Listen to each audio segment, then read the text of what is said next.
கவுண்டமணி அவர்களோட மனைவியான சாந்தி அவர்கள் எப்படி இறந்தாங்க? அவங்களோட கடைசி நொடி என்ன நடந்துச்சு? அப்படிங்கிற ஏகப்பட்ட விஷயங்கள சத்யராஜ் அவர்கள்ட்ட கவுண்டமணி அவர்கள் ரொம்பவே எமோஷனலா ஷேர் பண்ணியிருக்காரு.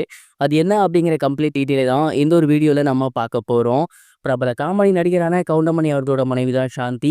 கிட்டத்தட்ட இவங்களுக்கு 65 வயசு ஆகுது. இன்னைக்கு காலையில அவங்க உடல்நலக்குறைவு காரணமா இறந்து போயிருந்தாங்க.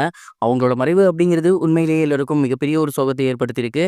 தொடர்ந்து திரைப்பிரபலங்கள் எல்லோருமே தங்களோட கண்டோலன்ஸை பதிவு பண்ணி வந்துட்டு இருக்காங்க. அந்த வகையில பிரபல நடிகரும் கவுண்டமணி அவர்களோட மிக நெருங்கிய நண்பருமான சத்யராஜ் அவர்கள் சமீபத்தில் தன்னோட கண்டோலன்ஸை ஷேர் பண்ண வந்திருந்தாரு.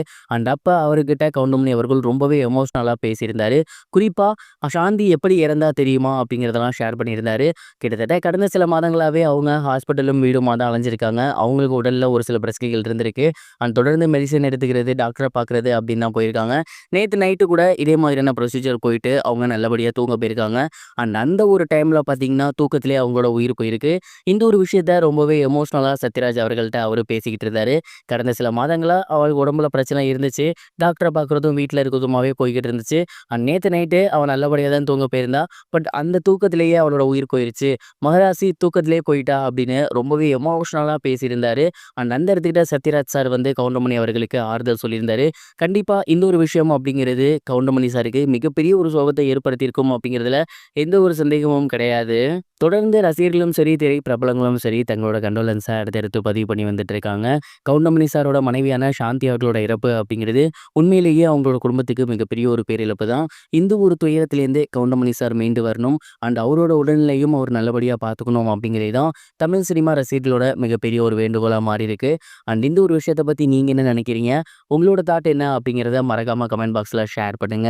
இது ஒருவரும் இருக்க சீரியல் ஆக்ட்ரஸ் ஸ்ருதிகா அவர்களுக்கு சமீபத்தில் பெண் குழந்தை பிறந்திருக்கு அப்படிங்கிற ரொம்பவே சூப்பரான ஒரு விஷயத்த ரொம்பவே ஹாப்பியா அவங்களோட சோசியல் மீடியா பேஜில் ஷேர் பண்ணியிருக்காங்க. நாதஸ்வரம் சீரியல் மூலியமா ரசிகர்கள் மத்தியில் மிகப்பெரிய வரவேற்பு பெற்றிருந்தவங்க தான் ஸ்ருதிகா அவர்கள். அந்த ஒரு சீரியலோட வெற்றிக்கு பிறகு தொடர்ந்து தமிழ் சின்ன திரையில ஏகப்பட்ட சீரியல் பண்ணியிருக்காங்க. அந்த சீரியல் எல்லாமே மிகப்பெரிய ஒரு வெற்றி பெற்று இருந்துச்சு. கடைசியா அவங்க மகராசி அப்படிங்கிற ஒரு சீரியல் பண்ணியிருந்தாங்க. அந்த ஒரு சீரியல் பண்ணிட்டு இருக்கும்போது அந்த சீரியல் ஹீரோவான ஆரியன் அவர்கள் கூட நட்பு ஏற்பட்டு அந்த நட்பு காதலாக மாறி இவங்க 2 பேருமே மேரேஜ் பண்ணிக்கிட்டாங்க. ஒட்டுமொத்த சின்ன திரை உலகமுமே அவங்களோட மேரேஜில் கலந்துக்கிட்டு வாழ்த்துக்கள் தெரிவிச்சிருந்தாங்க. கடந்த சில மாதங்களுக்கு முன்பு அவங்க பிரெக்னெண்டா இருக்கேன் அப்படிங்கிற விஷயத்தை அனௌன்ஸ் பண்ணியிருந்தாங்க. தொடர்ந்து வளைகாப்பு நிகழ்ச்சியுமே ரொம்பவே கிராண்டா நடத்தியிருந்தாங்க. இந்த ஒரு நிலையில ஸ்ருதிகா மற்றும் ஆரியன் இவங்க 2 பேத்துக்குமே பெண் குழந்தை ஒன்று பிறந்திருக்காங்க அப்படின்னும் அண்ட் தாயும் செய்யும் நலமா இருக்காங்க.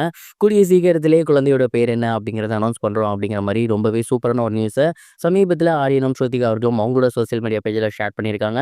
தொடர்ந்து திரைப்பிரபலங்களும் சரி, சின்ன திரை ரசிகர்களும் சரி அவங்களுக்கு வாழ்த்துக்கள் சொல்லி வந்துட்டு இருக்காங்க. இது வரைக்கும் கனெக்டிங் டிவிக்கு சப்ஸ்கிரைப் பண்ணனா மறக்காம சப்ஸ்கிரைப் பண்ணிக்கங்க. உடனடி அப்டேட்ஸ் பெறுவதற்கு நோட்டிஃபிகேஷன் பெல்லையும் கிளிக் பண்ணிக்கங்க.